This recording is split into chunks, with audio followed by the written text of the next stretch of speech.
Hello तो welcome to ICM channel. सो हम लोग यहाँ पे दो टॉपिक के बारे में डिस्कस करने वाले हैं। पहला यहाँ पे आईपीओ, दूसरा है आपका स्टॉक।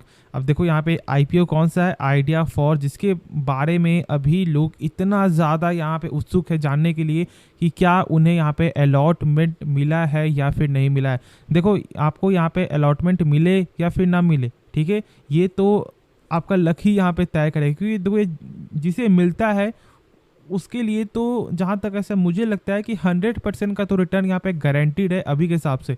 क्योंकि देखो अभी यहाँ पे फिलहाल जो इसका यहाँ पे चल रहा है जीएमपी चल रहा है, वो चल रहा है यहाँ पे 510 का, ठीक है। और 510 तो ऐसे है यानी ऑलमोस्ट 75%। लेकिन जब मार्केट में लिस्ट होगा तो बहुत सारे जो बायर बाई करते हुए दिखाई देंगे और प्राइस को घींच करके ऑलमोस्ट आपको 1300 से भी प्लस आपको लेके जा सकते हैं। तो कहीं ना कहीं आपको 100% का भी रिटर्न यहाँ पे देखने को मिल सकता है। लेकिन अभी लोग इतना ज़्यादा यहाँ पे उत्सुक इसलिए है क्योंकि एक तो आप जानते हो जो डेट था आपको 4 तारीख का, वो डेट अब यहाँ पे बढ़ाकर जो कर दिया गया था 5 तारीख को, यानी आज के दिन। जो लोग ऐसे भी बहुत सारे यहाँ पे आपको जो दुखी थे क्योंकि 4 तारीख से यहाँ पे गेन होकर आपको हो गया 5 तारीख। लेकिन आज 5 तारीख होने के बाद भी ऑलमोस्ट अभी 5 बज रहा है और अभी तक कोई भी इसके बारे में जानकारी नहीं है। तो क्या करें, कब तक आपको मालूम चलेगा। तो देखो बहुत सारी कंपनी जो आपको सब्सक्राइब हो जाती है ओवर, उसमें कहीं ना कहीं आपको 10 बजे तक देखने को मिलता है, नहीं तो आप 8 बजे से लेकर 10 बजे के रेंज तक आपको देखने को मिल जाएगा। और यदि इस बीच में नहीं मिलता है तो फिर क्या होगा कि रात में ऑलमोस्ट 11 बजे या फिर आपको 12 बजे से पहले आपको आएगा, यानी कि कल ही आप यहाँ पे सही से चेक कर पाओगे। तो बस ये चीज़ को आपको समझना है। देखो यहाँ पे आपको जो है ना ज़्यादा टेंशन नहीं लेना है, लक का पूरा यहाँ पे ये चांस होता है। यदि मिल गया तो लॉटरी, यदि आपको नहीं मिला तो फिर कोई भी दिक्कत वाली बात नहीं है, फिर से मौका आपको मिलेगा। बहुत सारी अभी आपको आईपीओ आने वाली जैसे कि टाटा टेक्नोलॉजीज, तो कहीं ना कहीं ये सब आपको होते हुए दिखाई देता है। लेकिन फिलहाल अभी तक इसका कोई भी जो है कंक्लूजन, अभी तक इसका कोई भी रिजल्ट अभी सही आते हुए दिखाई नहीं दे रहा है। तो अभी तक आप यहाँ पे वेट करके चलो, बाकी जो डाउट बचे तो आप कमेंट में ज़रूर से पूछ लेना। अब एक चीज़ और है कि बहुत लोग जानना चाह रहे हैं कि आप लोग कैसे चेक करोगे, तो चलो मैं यहाँ पे आपको दिखा देता हूँ। तो यहाँ पे दो साइट से आप चेक कर सकते हो। पहला यहाँ पे आपको बीएसई के द्वारा, ठीक है, क्या करना है, बस यहाँ पे आपको सर्च करना है बीएसई आईपीओ, ठीक है। और उसके बाद उसका पूरा साइट अब खुल जाएगा और बस वहाँ पे क्या करना है, पैन कार्ड का नंबर देना है, कौन सा यहाँ पे आईपीओ, उसके बाद मालूम चल जाएगा। अभी भी वहाँ भी शो नहीं हो रहा है। और जो यहाँ पे दूसरा जो सबसे बेस्ट है वो यहाँ पे लिंक इन टाइम, क्योंकि यहाँ पे सबसे पहले आपको देखने को मिल जाता है। बस आपको सर्च करना है यहाँ पे लिंक इन टाइम, आपको जो गूगल पे, उसके बाद इस तरह का यहाँ पे आपको खुल जाएगा इंटरफेस। उसके बाद यहाँ पे देख लो कि अभी तक इसका ऑप्शन में यहाँ पे आइडिया फॉर्ज नहीं है। जब इसका यहाँ पे ऑप्शन में आइडिया फॉर्ज आ जाएगा तो फिर आप यहाँ पे अप्लाई कर सकते हो। बस पैन कार्ड का नंबर डालना है और सर्च करना है। यदि आपको मिलेगा तो फिर आपका पूरा जो डिटेल यहाँ पे मिल जाएगा कि आपको कितना जो यहाँ पे लॉट था, कितना लॉट आपको मिला या फिर नहीं मिला। तो ये तो आपको समझ में आपको आ गया होगा। जो डाउट बचे तो आप जरूर से पूछ सकते हो। तो अब हम लोग यहाँ पे स्टॉक के बारे में जानते हैं। तो स्टॉक का नाम है HDFC लाइफ। देखो ये अभी फिलहाल इतना ज़्यादा यहाँ पे गेन दिखा रहा है और मैंने तो आपके साथ शुरू से ही शेयर किया है। जब इसका लेवल चल रहा था ऑलमोस्ट 500 का, मैंने कहा था कि देखो 496 का मुझे एक इंपॉर्टेंट सपोर्ट नज़र आ रहा है। और इसके ऊपर जैसे स्टॉक गया था तो फिर अभी 496 का यहाँ पे सपोर्ट हो गया था, ठीक है। क्योंकि जानते हो कि बीच में जो इसका लेवल है वो 450 तक भी आपको आ चुका था और इसलिए मैंने आपके साथ शेयर किया था। और 500 से देख लो कि अभी 675 रुपये तक चल गया है। फिर मैंने आपको बोला कि आप 613 में भी इसके बारे में सोच सकते हो, क्योंकि यहाँ पे आपको जो रेजिस्टेंस ब्रेकआउट हुआ है और इसके बाद वाला भी कैंडल यहाँ पे साफ तौर से एक कंफर्मेशन दे रहा था। तो मैंने आपके साथ यहाँ पे जो है आपको शेयर किया था कि हाँ इसके बारे में सोच सकते हो। और देखते देखते यहाँ पे 675 पे स्टॉक आपको आ चुका है। क्या यहाँ पे हम लोग अभी भी स्टॉक को बाई कर सकते हैं? देखो यदि हम लोग इसका पी चेक करेंगे तो यहाँ पे 105 का इसका वैल्यूएशन देखने को मिलता है, यानी कि कंपनी का जो वैल्यूएशन है वो यहाँ पे ओवर हो चुका है। तो क्या हम लोग स्टॉक को बाई नहीं करें या फिर क्या यहाँ पे ये कंपनी सही है? तो देखो एक चीज़ मैं आपको बता दूँ, सेक्टर वाइज से इसका कोई भी अभी मुकाबला नहीं है। क्यों? क्योंकि देखो ये जो सेक्टर अभी तो यहाँ पे और ज़्यादा ग्रो होना बाकी है। बहुत सारे सेक्टर ग्रो कर चुके हैं और बहुत से सेक्टर को अभी भी ग्रो करना यहाँ पे बाकी है। और इसलिए कहीं ना कहीं इसका लॉन्ग टर्म में यहाँ पे बेनिफिट आप लोगों को देखने को मिलेगा। और इसलिए मैंने 500 रुपये से मैंने आपके साथ जो बोला था, सजेस्ट किया था कि ऐसा मौका बार बार आपको नहीं मिलेगा। तो इस कंपनी का खास क्या है पहले आप वो जान लो, उसके बाद फिर हम लोग इसका टेक्निकल समझेंगे। तो खास है यहाँ पे कैश फ्लो। देखो कैश फ्लो यहाँ पे होता क्या है, पहले आप यहाँ पे ये जानो।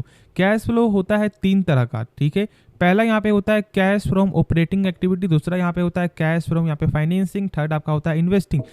अब इसका पहले वाला का मतलब क्या होता है कि जो कंपनी मान लो सामान बेच रही है, क्या उसका पैसा जो है आपके अकाउंट में आ रहा है नहीं आ रहा, यानी कि कंपनी के अकाउंट में आ रहा है नहीं आ रहा है। और ये बहुत ज़्यादा ही ज़रूरी है। बस आपको यहाँ पे बैंकिंग में चेक नहीं करना है और आपका फाइनेंसिंग में आपको चेक नहीं करना है। बाकी आप हर सेक्टर के स्टॉक को आपको जरूर से चेक करना चाहिए कि इसका कैश फ्लो कैसा है कोई भी कंपनी का।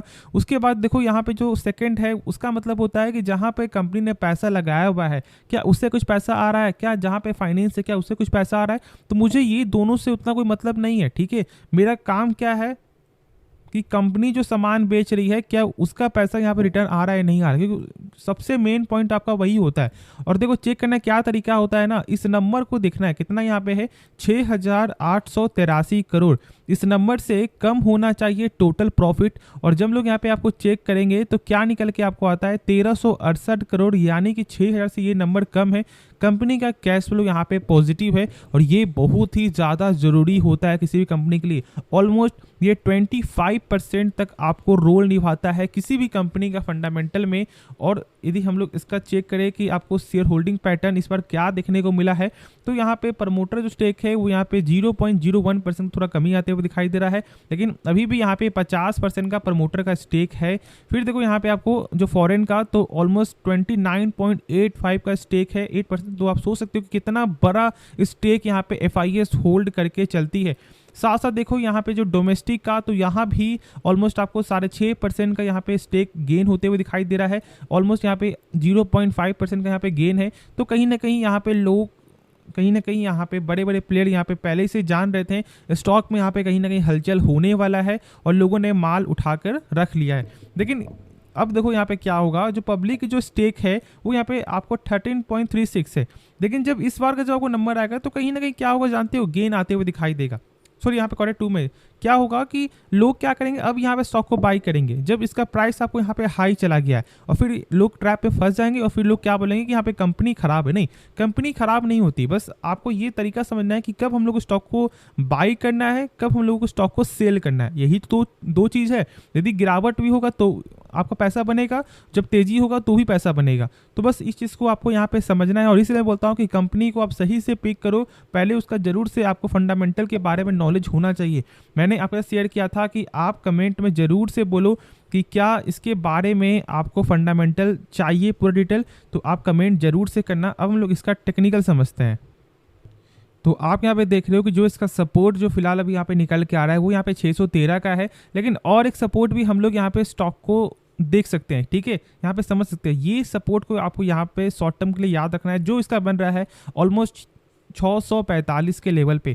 तो क्या यहाँ पे हम लोग स्टॉक को बाई करें, इसका चार्ट पैटर्न हम लोग यहाँ पे समझते हैं। जब जब स्टॉक में आपको साइडवे चलते हुए दिखाई दिया तब स्टॉक में गेन हुआ, फिर यहाँ पे साइडवे चला, फिर स्टॉक में यहाँ पे गेन हुआ। लेकिन इस बार यहाँ पे क्या हुआ कि ये कहीं ना कहीं स्टॉक आपको नीचे गिर रहा था, लेकिन फिर से ये जो 600 का जो 13 का जो सपोर्ट है ये स्ट्रॉन्ग सपोर्ट है और स्टॉक यहाँ से बाउंस बैक कर जाता है, फिर यहाँ पे ये सस्टेन कर रहा है। तो हम लोग यहाँ पे क्या करना है जानते हो, हम लोग यदि आपने बाई कर लिया है 650 पे तो फिर आपको यहाँ पे होल्ड रखना है, स्टॉक को सेल नहीं करना है। बस आप स्टॉप लॉस को मेंटेन कर लेना जो यहाँ पे 645 का बन रहा है, बस ये चीज़ को आपको 5 पॉइंट का यहाँ पे डिफरेंस है और यहाँ पे आप अभी तक होल्ड करके चलो। फ्रेश एंट्री आप तब लोगे जब आपको ये लेवल यहाँ पे ब्रेकडाउन होगा जो ऑलमोस्ट यहाँ पे बनता है 680 का।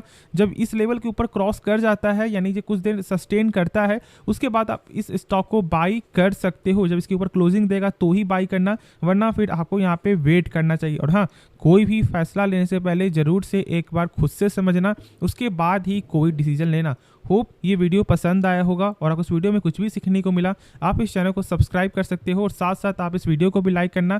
और हाँ, यदि आपने अभी तक डीमैट अकाउंट ओपन नहीं किया है तो आप डीमैट अकाउंट ओपन करवा सकते हो, लिंक मैंने जो है डिस्क्रिप्शन पे भी दे दिया है। तो मिलते हैं नेक्स्ट वीडियो में, तो तब तक के लिए धन्यवाद।